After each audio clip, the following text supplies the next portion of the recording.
ഇന്ന് ഡ്യൂട്ടി കഴിഞ്ഞ് ഡയറക്റ്റായിട്ട് ഞാൻ നമ്മുടെ ഷെൽട്ടറിലോട്ടാട്ടോ വന്നത്. അപ്പോൾ ഷെൽട്ടറിലെ കാഴ്ചകളാണ് കേട്ടോ കാണുന്നത്. അപ്പോൾ ഇത്ര കാമായിട്ടൊക്കെ ഇരിക്കുന്ന മറ്റൊന്നുമില്ല. ജോബിന് ഓൾറെഡി ഇവിടെയുണ്ട്. അവൻ വന്ന പാടെ ഇവരെ പുറത്തൊക്കെ ഇറക്കി വിട്ട് ഇവരുടെ കുറേ കലാപരിപാടികളൊക്കെ ഉണ്ട് കേട്ടോ. അതുകൊണ്ട് ഇവൻ എല്ലാ പരിപാടിയും ചെയ്ത് മുറ്റമൊക്കെ അടിച്ച് വെച്ചിട്ട് പിന്നെ ഇവരെ കൂടൊക്കെ ക്ലീനൊക്കെ ചെയ്തിട്ടേച്ച് വേണം അടുത്ത് കുളിച്ചിട്ടൊക്കെയാണ് ജോബിൻ്റെ പരിപാടികളൊക്കെ തുടങ്ങുന്നത് കേട്ടോ. അതായത് ഇവർക്ക് ഇവിടുത്തെ മക്കൾക്ക് ചോറ് ഉണ്ടാക്കണം, അവിടുത്തെ മക്കൾക്ക് ചോറുണ്ടാക്കി റെഡിയാക്കി വെക്കണം കേട്ടോ. അവർ താഴ്ത് തണുപ്പിച്ചേച്ച് വേണം ഇവിടെ നിന്ന് കൊണ്ടുപോകാൻ വേണ്ടിയിട്ട്. അപ്പം ഓൾറെഡി ജോബിനുള്ളത് കാരണമാണ് കേട്ടോ ഇത്തിരി കാമായിട്ടുള്ളത്. അപ്പം ഞാൻ വന്ന പാടെ തന്നെ നിലവിളിയൊക്കെ ഉണ്ടായിരുന്നു, എന്നാലും കുഴപ്പമില്ല. പക്ഷേ നമ്മുടെ പുറത്തുള്ള മക്കളാണ് എന്നെ വിളിച്ചത് കേട്ടോ. അതാണ് ഞാൻ തിരിച്ച് പിന്നെയും പോയത്.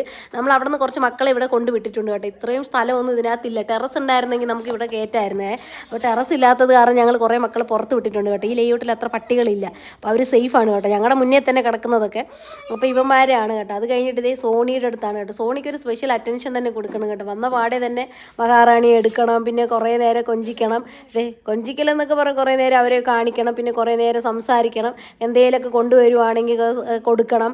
അങ്ങനെയൊക്കെയുള്ള ആളാണ് കേട്ടോ. കുറേ ഇവളെ കൊണ്ടുപോയിട്ട് വേണം എല്ലാവരെയും കാണിക്കണം, കാണിച്ചേച്ച് വേണം വരാം. ഇവൾക്ക് പേടിയാട്ടോ കാണിക്കാൻ വേണ്ടി. എല്ലാ ഷെൽട്ടറിൽ ഓരോ അഴിക്കകത്ത് കിടക്കുന്ന പോലെയല്ലേ ഈ കുഞ്ഞുങ്ങൾ കിടക്കുന്നത്. അപ്പോൾ അവിടെ പോയി നിൽക്കുമ്പോൾ ഇവങ്ങൾ കുരയ്ക്കും കേട്ടോ. ഇവൾ പുതിയ അതിഥിയല്ലേ, അത് കാരണം ഇവൾ പേടിച്ച് പോകില്ല കേട്ടോ. ഞാൻ വരുവാണെങ്കിൽ എൻ്റെ പിന്നാലെ എല്ലാ സ്ഥലത്ത് വരുവേ.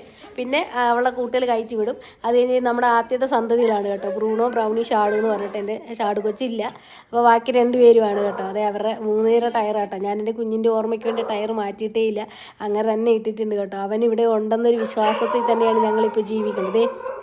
അടുത്ത് നമ്മുടെ ജ്വാല കേട്ടോ. അത് കഴിഞ്ഞിട്ട് നമ്മുടെ അടുത്ത ഗ്യാങ്ങിനെ ഇറക്കി വിട്ടിട്ടുണ്ട് കേട്ടോ.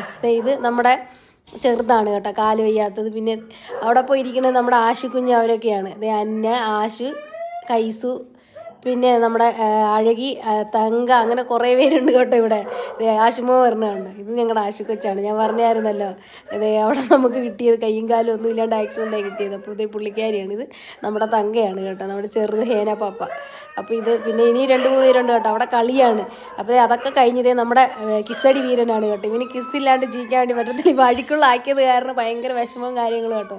നമ്മൾ വെറുതെ ഇരുന്നാലും ഒന്ന് കിസ്സൊക്കെ ചെയ്തിട്ട് പോകട്ടെ. അത് നമ്മൾ ഈ കിസ്മി എന്ന് പറഞ്ഞ പരസ്യം കണ്ടിട്ടില്ല, അപ്പോൾ അത് കാണുന്ന സമയത്ത് ഇവൻ ചെറുതിലായിരുന്നു. അപ്പോൾ ഞാൻ വെറുതെ കിസ്മി എന്ന് പറഞ്ഞിട്ട് കാണിക്കുക. അത് കഴിഞ്ഞ ശേഷം പിന്നെ പുള്ളിക്കാരന് കിസ് കൊടുത്തില്ല, ഉറക്കം വരത്തില്ലുണ്ട്. കിസ്സിന് വേണ്ടിയാണ് കിടന്ന് ഈ കാണിക്കുന്നതൊക്കെ.